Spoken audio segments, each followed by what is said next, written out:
어쨌든 다른 사람이 만나니까 싸우는 건 필연적인데 그러니까 그걸 일단 인지하고 가야 돼요. 전편을 다 보고 오신 분들은 다 알시겠지만 네. 무조건 싸울 수밖에 없다. 네. 근데 그걸 싸우는 이유가 그냥 서로가 다르게 살아왔기 때문인데 그렇죠. 그게 누가 맞고 틀리고도 있지만 네. 기본적으로 달라서 그런 거거든요.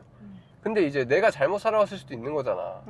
상대가 잘못 살아왔을 수도 있는 거고 네. 그걸 이제 논리적인 좀 이성적으로 대화를 통해서 음. 해소해 나가고 우리 가정의 새로운 룰을 정립해 나가는 게 이제 결혼 초기에 해야 될 일들 같아요. 맞아요. 네. 네. 저도 그렇게 생각해요. 네. 그래서 사실 결혼 특히나 초에 저는 붙어있는 시간이 가급적 많이 가지려고 하는 게 좀 중요할 것 같긴 해요. 뭔가 매도 먼저 맞는 느낌?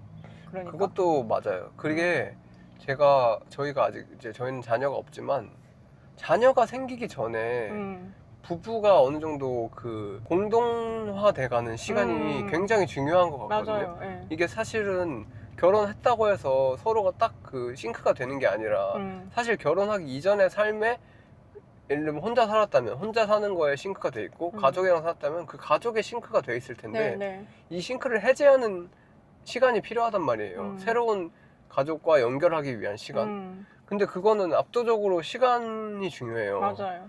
밀도 있는 네, 시간. 밀도 있으면 좋죠.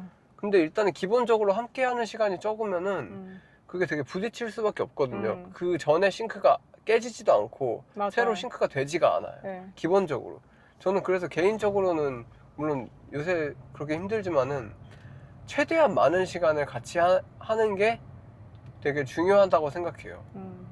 결혼 초기에 특히 애가 생기기 전에 특히 그게 이제 다양한 생활 습관들이 서로 싱크되는 과정이 필요한데 네. 애가 생기면 이제 세 명이 싱크를 해야 되니까 그게 어렵잖아요. 애도 자기 태어나서 자기 독자적인 뭔가 그런 이제 양상을 보인단 말이죠. 애도 어쨌든 독자적인 인격체니까. 근데 부모가 이제 서로 의견 차이가 생겨버리면은 애가 혼란스럽잖아요. 네. 집에 그리고 룰이 없는 거잖아. 어떻게 보면은 어떻게 해야 되는 룰을 신혼 초에 만들어가는 건데 우리 가정의 룰은 이렇게 하자 이런 것들이 뭐 꼭 말로 안 해도 정립되어 나가는 과정이 필요한데 네. 그래서 되게 가정에서 오랜 시간을 함께 하는 게 되게 중요한 것 같아요. 물론 너무 요새 분들 다 바쁘고 피곤하신데 보통은 뭐 직장에 있다가 집에 오면은 뭐 저녁 같이 먹으면 좋은 거고. 그러니까 보통 저녁도 이제 같이 그냥 자는 시간 정도만 같이 보내는 거죠. 밤 시간. 그러니까. 이게 참 저도 오전에 잠깐 어려운데 저는 권유 드리기를 진짜 최대한 많은 시간을 함께 해야 된다. 그리고 그게 감정이 약간 좋을 때 그게 또 가능하지. 사실 감정이 점점 무뎌진단 말이죠. 사람이라는 게. 네. 똑같은 일을 계속 하다 보면은 그 감정은 당연히 무뎌지는 거잖아요. 그거는 나쁘고 좋고의 문제가 아니라 네. 당연한 거잖아요. 그쵸. 그런데 좋을 때가 제일 같이 있기가 좋잖아요. 즐겁고 취미 같은 것도 같이 할 수 있는 게 있으면 너무 좋고. 네. 저희는 애초에 일을 같이 하니까 계속 붙어 있는 거지만 사실 그런 게 안타깝죠. 옛날 제가 생각했을 때는 농경사회나 이럴 때는 가족 단위로 일을 하잖아요. 네. 그러니까 어찌됐든 일을 같이 할 거 아니에요.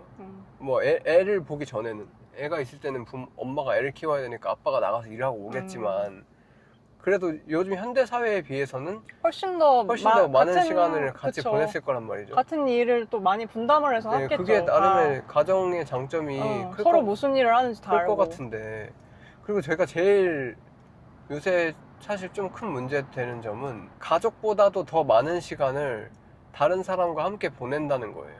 그러니까 예를 들면은 제가 혼자 일을 해. 나가서 농사를 지어요. 밭을 막 갈아. 가는 동안에 다른 사람과는 교류를 안 하잖아요.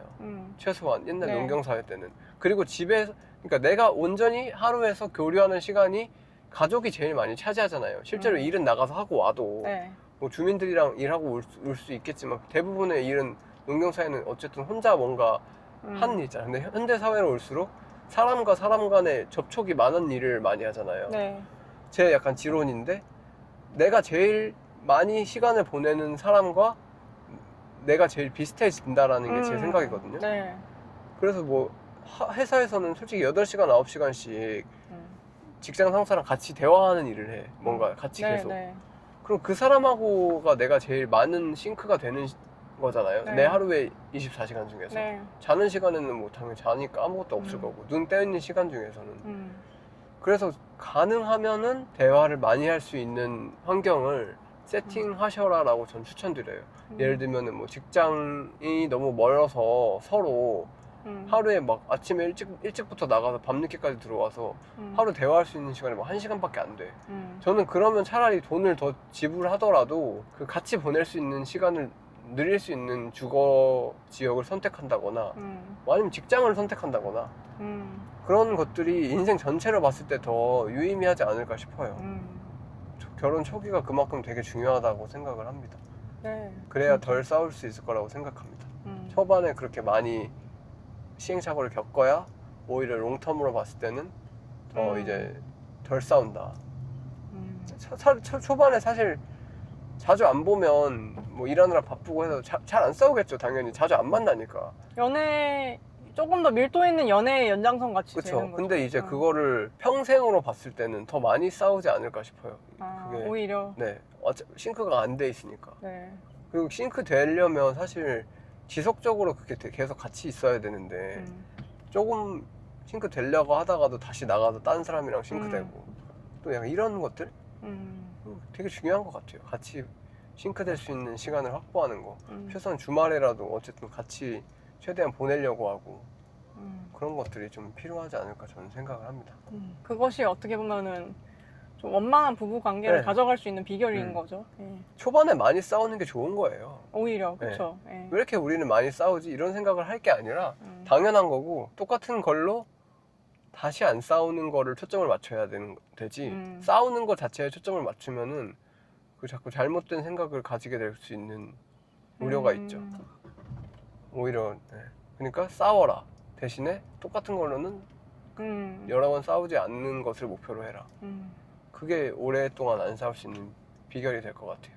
그 다음은 이제 좀 부부가 같이 살면서 서로의 삶이 더 좋아진 경험들에 대해서 나눠보면 좋을 것 같아요. 서로의 경제적인 부분도 있고 뭔가 서로가 더 시너지가 나는 결혼의 형태가 있고 뭐 얘랑 같이 사니까 갑자기 내가 막 깎이는 것 같아. 내가 소모되고 뭐 좀 나의 발전도 없는 것 같고 네. 내 인생이 뭔가 이렇게 뒤로 후퇴하는 것 같아. 그런 분들이 있는지 모르겠어요. 저는 결혼하면 웬만하면은 그 진보한다고 생각을 해서 저희가 어쨌든. 이제 지금 계속 앞서 말씀드린 것들 있잖아요. 네. 연애부터 시작해서 결혼 네. 뭐 한 준비부터 지금 이제 실에서 결혼 이제 한 것까지 가정을 해서 온 거잖아요. 사실 이 시간의 흐름에 다 어느 정도 맞춰서 결혼 생활을 하고 있었다면은 시너지가 안 날 수는 없을 것 같아요. 기본적으로. 네. 그러니까 저는 올바른 결혼을 했다면은 시너지가 안 날 수가 없을 것 같아요. 근데 이제 당연히 이미 좀 뭔가 꼬여 있거나 좀 지금 이미 약간 트러블이 있는 상태에서 그분들한테 그럼 조언을 지금 이제 해야 되는 거잖아요, 사실. 지금까지 잘해온 사람들한테는 사실 이런 문제가 굳이 그렇죠. 해당이 안 될 거고, 네. 안 될 거니까. 네. 사실 저는 똑같은 건데 결혼 초기라고 생각하고 서로 조금 더 대화도 많이 하고 좀 더 이해하려고 하는 시간이 필요할 것 같아요. 오히려 더 많이. 이미 왜냐면 결혼에 어떻게 보면 첫 단추를 잘못 꼈을 수 있는 거니까 다시 풀려야 되잖아. 네. 근데 처음에 애초에 안 껴져 있으면 그냥 잘 끼면 되는데 네. 잘못 껴져 있으면은 풀고 다시 껴야 되잖아요. 네. 그러니까 당연히 힘들죠. 나중에 뭔가 하려고 하면. 저는 그렇게 생각을 해요. 그래서 이미 시너지가 안 난다고 느끼는 분들은 왜 안 날까부터 다시 처음부터 연애에서 결혼 준비하는 그 마음가짐으로 다시 세팅을 해야겠죠. 우리 결혼의 관계를 애가 있다면 애까지 포함해가지고 이제 세팅을 해야겠죠. 그렇게 하고 시너지를 나게 하는 방법은 결혼 상대방을 존중하고 아까 저희가 계속 얘기했던 저희가 안 싸우기 위한 방법들, 뭐 상대의 의견을 존중하고 또 의외로 경제적인 이유 때문에 네. 결혼을 시작을 아예 못 하거나 아니면은 경제적으로 갑자기 너무 꺾여가지고 이혼을 해버리거나 이런 경우들이 종종 있는 것 같아요. 경제 문제가 그만큼 중요한 거죠. 그래서 저는 좀 여기서 시너지를 부부의 관계 측면도 있는데 네. 좀 경제적인 문제도 저는 당연히 서로 이제 시너지가 나는 부부면은 경제적으로도 훨씬 뭐 돈이 더 잘 모인다든지 이럴 수가 있다고 저는 생각하거든요. 네. 네. 시너지가 안 나는 경우는 음. 소통의 부재밖에 저는 생각이 안 나요. 왜냐면은 대부분은 시너지가 날 수밖에 없거든요. 네. 뭔가 소통이 잘 되고 서로가 서로를 잘 이해하고 음. 그러면은 그러다 보면 당연히 공동의 목표를 바라보고 살 거잖아요. 네. 사실 그러면 시너지 안 나기가 어렵거든요. 음. 근데 시너지가 안 난다는 뜻은 일단은 뭔가가 어긋나 있다는 거잖아요. 그것부터 일단 재조정을 해야겠죠. 목표 설정부터. 우리가 지금 뭐가 잘못됐는지 진단을 해야겠죠. 왜 지금 시너지가 안 나는지. 여러 가지 이유들이 있겠죠. 각각의 커플들마다. 네. 그럼 일단 진단이 먼저 들어가야겠죠. 그럼 진단을 해서 분석을 해서 진단을 해야겠죠. 그럼 진단을 하고 이제 솔루션이 나오면 솔루션을 이제 나름대로 찾아서 시도해봐야죠. A라는 솔루션을 해봤는데 안 돼. 그럼 B 해보고 C 해보고 뭐 쭉쭉쭉 해보는 거죠. 계속 다시 그 과정에서 솔루션이 안 되면 다시 재진단해서 다시 분석하고 진단해서 다시 솔루션 다시 이 과정을 계속 해야겠죠.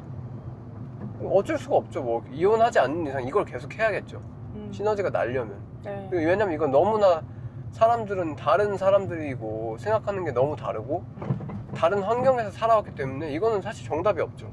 계속 서로 대화 많이 해가지고 분석하고 진단하고 그 솔루션을 내야겠죠. 그거가 전부인 것 같아요. 이게 사람도 인생도 마찬가지고 부부 생활도 마찬가지고 직장도 마찬가지고 모든 게 다 분석, 진단, 솔루션 이게 다 계속 사이클이 돌잖아요. 네. 그거 같은데. 네. 저는 좀 또 다른 측면으로 얘기를 하고 싶은 게 상대를 네. 되게 신뢰하는 게 중요하다고 생각해요. 그러니까 그 신뢰의 과정이 네.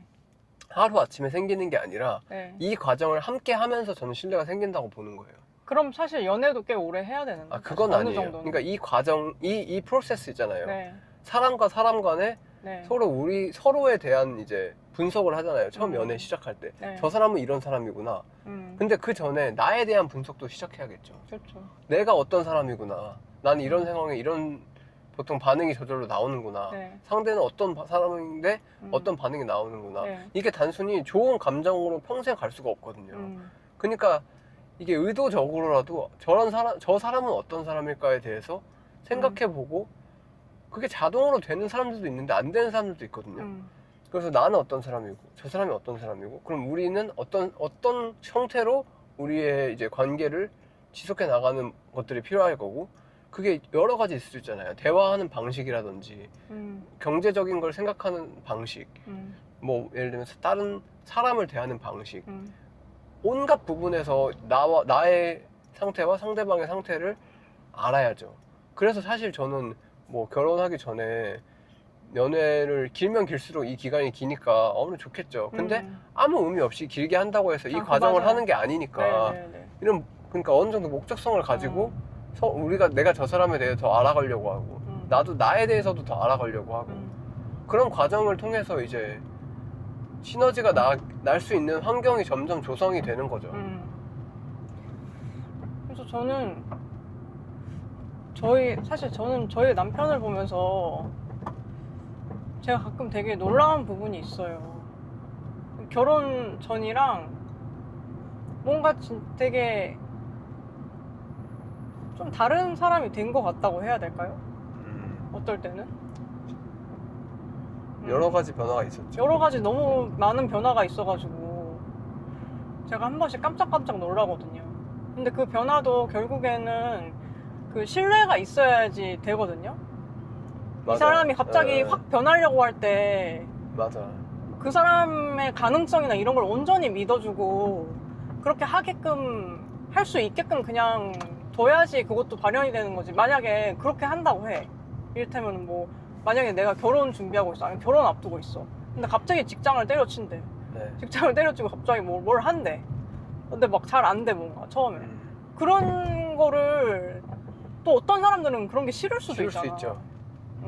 그러니까 이게 서로가 서로를 잘 알아야죠. 그리고 저는 이 앞서 말씀드린 분석과 진단과 솔루션에 서로 그 연애하는 과정에서도 이게 계속 일어나거든요. 네. 이 과정을 잘 해서 상대에 대한 이제 어느 정도 내가 이제 어느 정도 상대를 잘 안다고 생각하니까 결혼할 거 아니에요. 그 정도 되면은 이제 그 상대를 잘 아는 만큼의 내 신뢰도가 있을 거잖아. 그래서 만약에 그 사람이 그 사람답지 않은 행동을 할 때 내가 얘기해 줄 수 있는 거지. 그 사람을 내가 잘 안다면. 근데 그걸 모르면은 반대를 할 수도 없어, 사실은. 왜냐면 근거가 없잖아.